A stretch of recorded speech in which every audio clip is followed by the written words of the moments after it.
नमस्कार, आप देख रहे हैं क्राइम जंक्शन। नंबर दो करो। फौज का फैलाना गिनती से 1 2 3 के बराबर उठा के सीने के बराबर जल्दी घबराइए मत।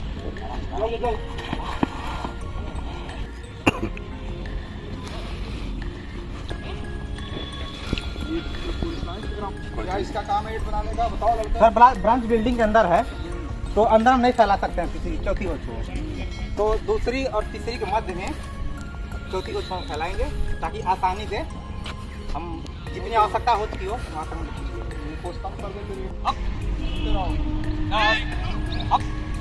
11 up 12 up 13 up 14 down 5 down 6। हो सकता है कभी 10वीं मंजिल से कैजुअलिटी को आपको लेकर के नीचे आना पड़े या चढ़ना पड़े पाइप के रास्ते, तो वो ताकत आपकी बाजुओं में होनी चाहिए। अगर यहाँ नहीं डेवलप हो पाई ट्रेनिंग सेंटर में, इसके बाद भी आप प्रयास करके इसको करते रहिएगा। तब कभी ऐसी हो सकता है लाइफ में पूरे एक बार आवश्यकता पड़े, लेकिन अगर पड़ेगी तो बिना बताए हुए पड़ेगी और तब आप फेल हो जाएंगे। अगर आपने सबके सामने सरपट पाइप के रास्ते चढ़ दिया फट और वहाँ पे कैजुअलिटी को कंधे पे लाद करके सुरक्षित नीचे ले आए, तो आपका जीवन जो सफल हो गया उस एक दिन के आपके बचाव कार्य से। और भैया आप नहीं कर पाए, उसके लिए वजन आपको बिल्कुल जो नियंत्रित करना पड़ेगा, क्योंकि ट्रेनिंग के बाद भी मैं देख रहा हूँ कि काफिलों का वजन जो है वो ज़्यादा है, जबकि इसका दूसरे दर्जे का रास्ता शुरू कर।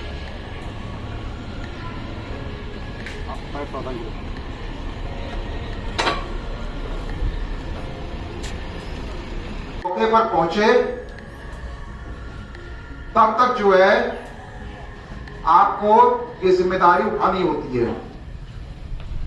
और ये जो शुरू के सूचना मिलने से लेकर के और एनडीआरएफ एसडीआरएफ के पहुंचने तक जो ये 2-3-4 घंटे रहते हैं, ये सबसे महत्वपूर्ण रहते हैं, क्योंकि इसी में आप लाइफ और प्रॉपर्टी को बचा सकते हैं और लोगों को फर्स्ट एड देकर के अस्पताल पहुंचा सकते हैं। तो तीसरा काम जो है ये इमरजेंसी रिस्पांस, इसका बहुत ही महत्वपूर्ण काम है। तो 3 काम मैंने आपको बताया। एक तो पहला काम फायर फाइटिंग का हो गया, दूसरा काम हो गया फायर प्रिवेंशन एंड सेफ्टी, मतलब आग लगे ही ना उसके लिए क्या क्या उपाय किए जाएं, सबका भी विस्तार से मैं आपको बताऊंगा। और तीसरा हो गया इमरजेंसी रिस्पांस। अभी हमारा जो फायर डिपार्टमेंट था वो 1944 उस समय की परिस्थितियां जैसी थी उसके हिसाब से कुछ फायर स्टेशन खोल दिए गए थे। हाई राइज बिल्डिंग नहीं होती थी, इंडस्ट्रीज नहीं होती थी बहुत ज्यादा, तो उस समय काम चलता रहता था। लेकिन समय के साथ साथ शहरीकरण बढ़ा, औद्योगिकीकरण बढ़ा, हाई राइज बिल्डिंग बढ़ी। अब 50वीं मंजिल पे अगर आग लग गई तो इस रिसोर्स से तो आप उसको पहुंच नहीं सकते हैं, उसके लिए नई टेक्नोलॉजी चाहिए, नई रणनीति चाहिए।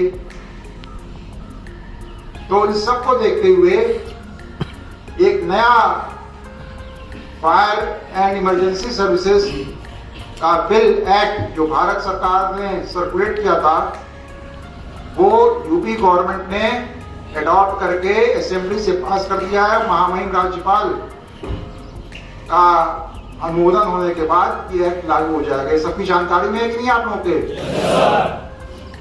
ये बहुत बड़ी उपलब्धि है। अब अगले 100 साल के लिए ये एक्ट बना है। 44 का एक्ट जो है अब तक चला है, 78 साल हो गए। अब जो एक्ट बना है ये बहुत ही दूरगामी है। इसमें बहुत सारी जिम्मेदारियां दी जा रही है फायर डिपार्टमेंट वालों को, और बहुत सारे अधिकार भी दिए जा रहे हैं फायर डिपार्टमेंट वालों को। तो